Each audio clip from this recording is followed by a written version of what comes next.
Partiamo dal punto da cui eravamo rimasti nella precedente lezione. Potrete aprire il file supporto numero 049. Abbiamo inserito un emittente esterno che simula la luce solare. Utilizziamo una camera di tipologia default e nulla più.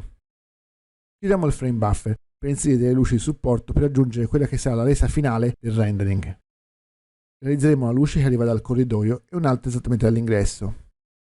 La prima potrà essere a sospensione classica, calda e quindi al tungsteno. L'altra invece simulerà questi LED che desidero enfatizzare in questa zona. Stesso identico discorso per quest'altra zona, a differenza di quest'altra in cui ci sarà un tavolino con il lampadario. In quest'altra area desidero ottenere una luce molto diffusa, questo perché la sua funzione è finalizzata alla visualizzazione delle luci a LED, nulla di più. In questi ultimi casi useremo esclusivamente un materiale emissivo in modo da ripassare questa tipologia di shader. Dalla vista superiore andiamo quindi a inserire una luce puntiforme per questo corridoio e una luce rettangolare in questa zona dell'ingresso. In questo caso non mi aiuto con gli OSNAP. Non desidero la precisione perfetta, l'importante è che il risultato sia credibile.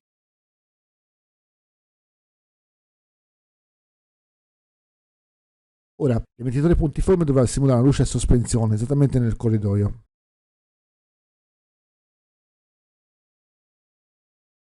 Inserite in questo modo le due luci e saranno quindi posizionate sul piano XY, esattamente a terra. Per quanto riguarda la luce rettangolare, desidero che aderisca perfettamente LED. Dovremmo avvicinarci il più possibile all'altezza di questi ultimi.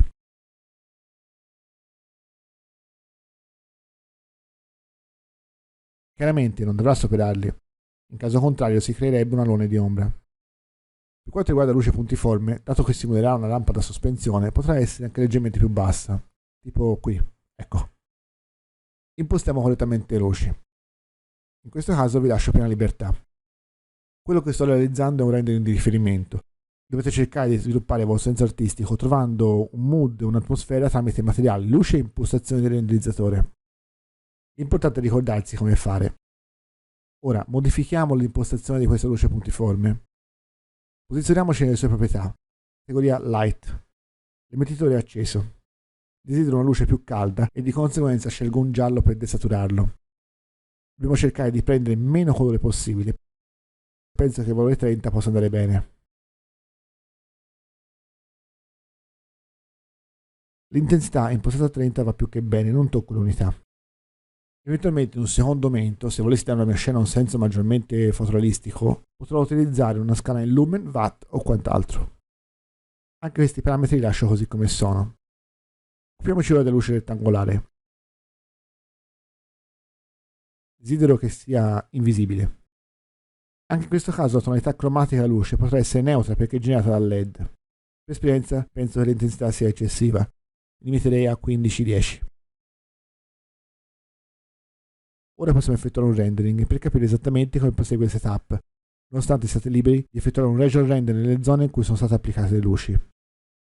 Una volta aperto il frame buffer, scegliamo quest'area da renderizzare. Facciamo quindi partire il rendering.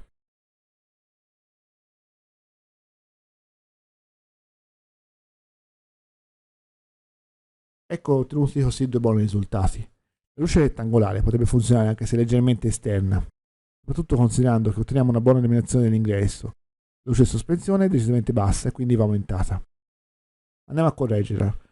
Magari conviene controllare se il suo posizionamento è corretto o meno.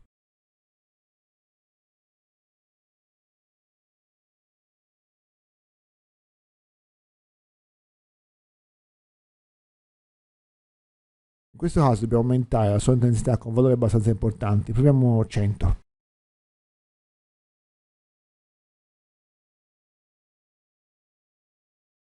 Torniamo alla visualizzazione della vostra camera.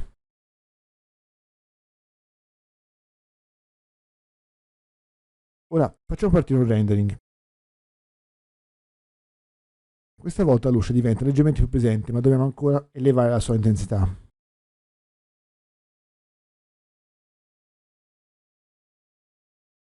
Potremmo provare anche con 200, anche se un discorso interessante potrebbe consistere nel rallentare il suo decadimento. In questo caso proverò a utilizzare un'intensità di 30 con un decadimento più lento invece di quello inverse square, il quale è il più veloce. Ecco fatto. Tante volte la soluzione non consiste nell'aumentare i parametri, bensì nella modifica del decadimento della luce. Questo risultato potrebbe funzionare. Magari i bordi sono un po' troppo netti, ma penso che ora come ora funzioni correttamente.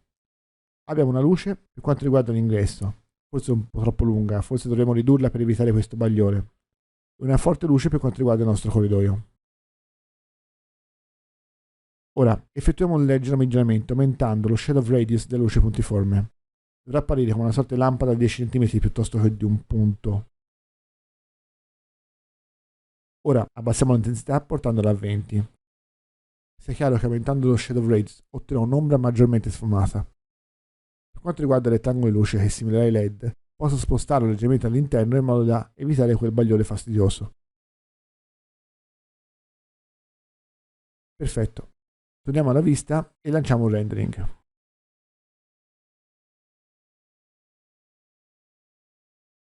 Ecco fatto, questo bagliore non è più presente.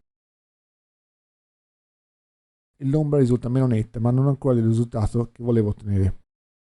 Una prova potrebbe consistere nell'aumentare il parametro shadow radius. Facciamolo. Per selezionare più agevolmente, consiglio di lavorare in wireframe per poi tornare alla vista ombreggiata.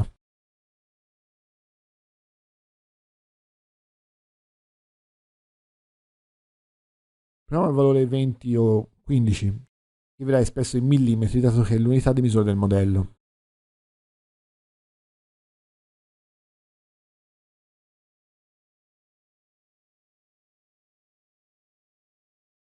Ecco fatto. Questo è l'effetto che desideravo ottenere. Chiaramente poi dipenderà dal senso che volete dare alla vostra visualizzazione. Dovete sperimentare e non avere paura di osare, cercando sempre di seguire la teoria per dare il meglio di voi stessi. L'importante è avere sempre una visione d'insieme critica, non limitandosi mai e cercando di superarsi ad ogni visualizzazione 3D. Vi dovete far aiutare dalla vostra esperienza e dalle vostre conoscenze, ancora meglio conoscenze meno tecniche, in modo da poter consegnare ai committenti immagini professionali, nonostante quest'ultimo avrà sempre l'ultima parola per quanto riguarda il gusto estetico, ve lo posso assicurare. Possiamo dare un ulteriore tocco di classe a questa scena. Nell'editor dei materiali creiamo un materiale a standard, assegnando il nome LED. Ora creiamo un livello emissivo.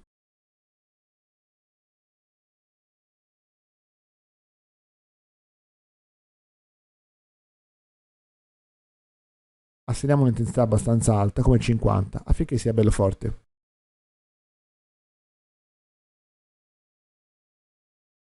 Ora il colore non ci interessa, siamo pronti per assegnarlo.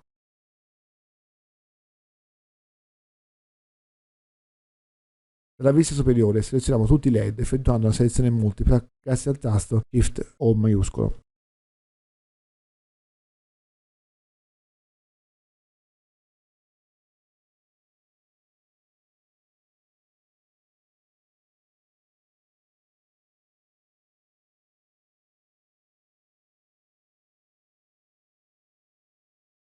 L'aspetto interessante di questa fase è che è possibile creare una sorta di storico della vostra scena tridimensionale. Partendo da un materiale completamente grigio, opaco, riuscite a creare materiali dopo materiali, una visualizzazione ad effetto.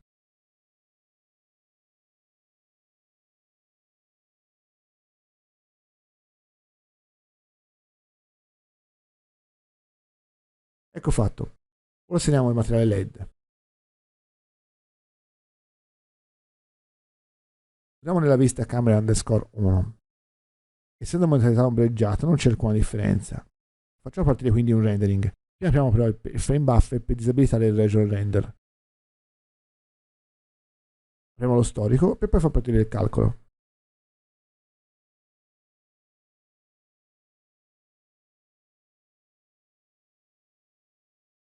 Attendiamo il completamento dell'immagine. Abbiamo una luce d'ingresso, una nel corridoio e anche LED.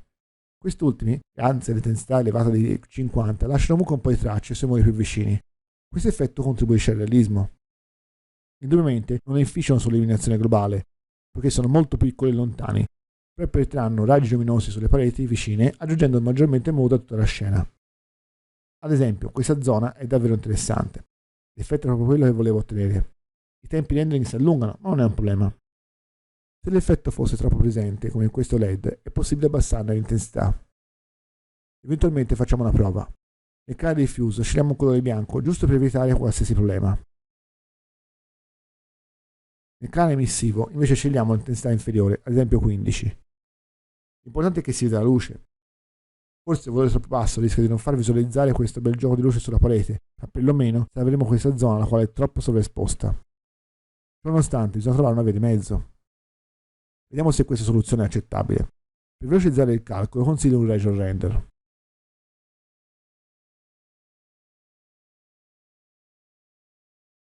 Ora dobbiamo controllare se saranno sempre presenti gli aloni.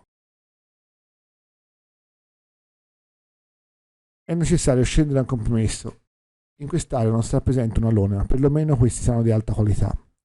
Salviamo anche queste visualizzazioni in modo da poter visualizzare l'evoluzione della scena.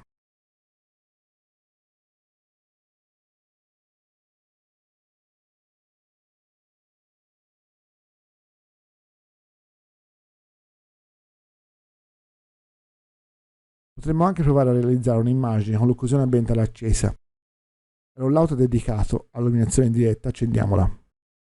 Facciamo partire un rendering anche per poter effettuare il confronto con le tempistiche.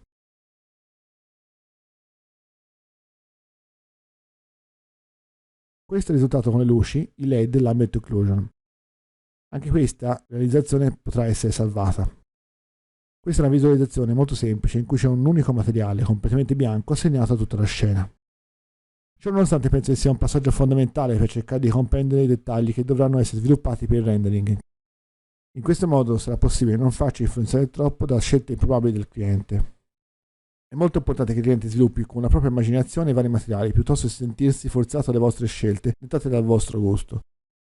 Immaginate il colore di queste pareti che alcuni di voi potrebbero trovare interessanti con la tonalità rossa. Bisogna saper guidare il cliente, ma anche ascoltarlo. L'importante è che la visualizzazione sia di effetto e professionale. Con la stampa completamente bianca, come in questo caso, siete liberi di effettuare una sorta di precolorazione in modo da consentire al cliente di scegliere come riempire con dettagli, colori e quant'altro. Il rendering continua a essere piuttosto rapido, per ora. Salviamo quindi questa immagine. È molto interessante vedere come si è evoluta la nostra visualizzazione. Da 46 secondi con quella senza luci, LED e ambient occlusion, fino a 1 minuto e quasi 10 secondi con quella di luci, LED e ambient occlusion.